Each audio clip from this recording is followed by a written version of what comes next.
From the left-hand side of the page, measure 120 millimeters and put a small mark.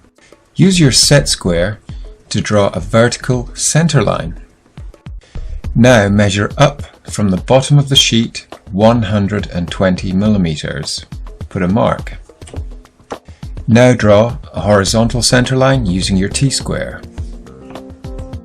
Using your ruler, set your compass to 60 millimeters.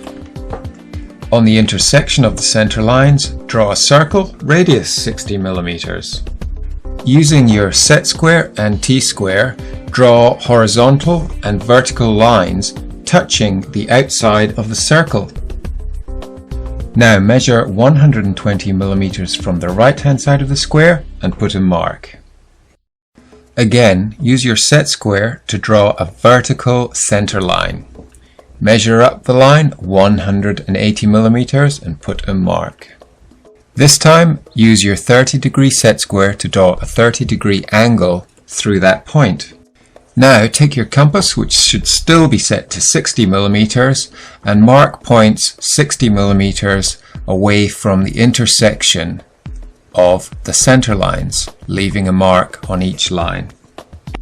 Again, using your 30-degree set square, draw horizontal lines on these marks and lines at 30 degrees on these marks. Take your ruler and set your compass to 20 millimeters.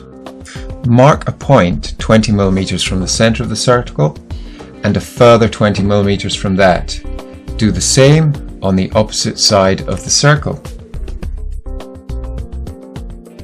Now draw vertical lines through these points. I'm going to use different colors to help explain the following process. We're going to repeat the process we just followed on the horizontal center line onto the horizontal center line on the isometric plane. Your compass should still be set to 20 millimeters. Transfer it to the horizontal center line, then draw a vertical line. Repeat this process for all of the vertical lines.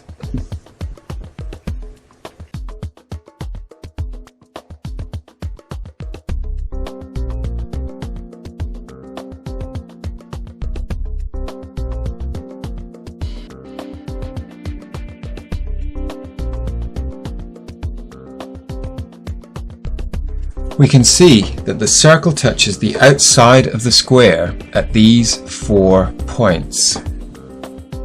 Let's identify the same 4 points on our isometric drawing.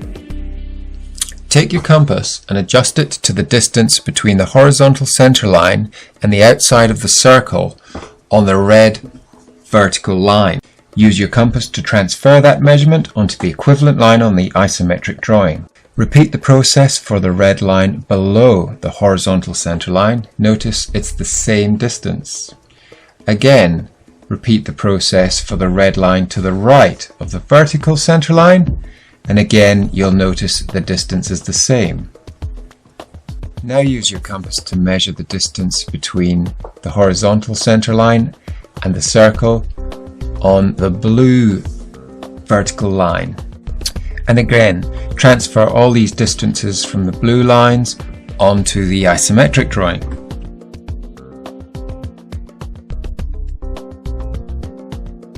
Once you've completed this, you'll have enough points to accurately freehand sketch a true isometric circle.